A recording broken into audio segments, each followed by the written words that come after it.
এই যে OMR sheet নষ্ট বলছেন না, আপনি শুনলে অবাক হয়ে যাবেন। এই ওএমআর শিটগুলো অ্যাসেস করা হয়েছে যে সংস্থার দ্বারা, এস বাসুরাই অ্যান্ড কোম্পানি বলে, সেই কোম্পানিটি কী ছিল জানেন? একটা চার্টার্ড অ্যাকাউন্টেন্ট ফার্ম, একটা সিএ ফার্মকে দিয়ে ওএমআর শিট স্ক্যান করতে বলেছিল।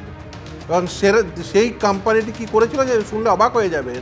আমরা সাধারণত কী করি, একটা ডকুমেন্ট ধরে একটা পেপার স্ক্যান করতে হলে সাধারণভাবে আমরা বর্তমানে কী হয়, ইভেন মোবাইল দিয়েও যদি স্ক্যান করি, আমরা যে স্ক্যানার হয় সেটাকে পিডিএফ স্ক্যানার বলা।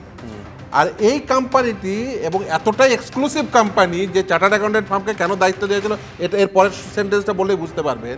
সে একটা ইউনিক ক্যারেক্টারের এবং ইউনিক মস্তিষ্কের কোম্পানি, পিডিএফ ফার্ম নয়, পিডিএফ ফর্মে নয়, এডিএফ ফর্মে রেখেছিল। এডিএফ ফর্মে কেন, জাস্ট বোঝার সুবিধার জন্য বুঝিয়ে দিই। সেটা কী হবে, পিডিএফ ফর্মে মানে অ্যাজ ইট ইজ, যেমন আছে সেরকমই ছবি উঠবে না।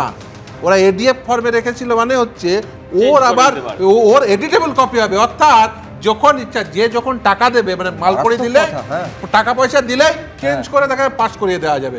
অতএব প্রথম থেকে হতে পারে যে পাস করতে তাকে ফেল করিয়ে দেওয়া যাবে, এবং সেটা হয়েছে।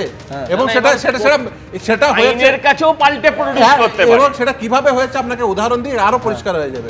মাদ্রাসা সার্ভিস কমিশনে সেটা হয়েছে, এবং সেই মাদ্রাসা সার্ভিস কমিশনে সেই ওএমআর শিট সিএফএসএল এ পাঠানো হয়েছিল, এবং সিএফএসএল বলেছে যে হ্যাঁ এটা হয়ে ঘটেছে।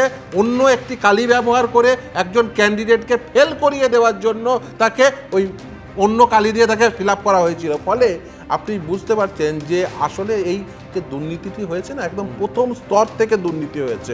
এটি একটি প্রাতিষ্ঠানিক দুর্নীতি, এবং এই মস্তিষ্ক শুধুমাত্র এই যে ওএসডির কথা বললেন না, এসএসসিতে এই ওএসডি যে 5 সদস্যের কমিটি ছিল, সেই 5 সদস্যের কমিটির একজন।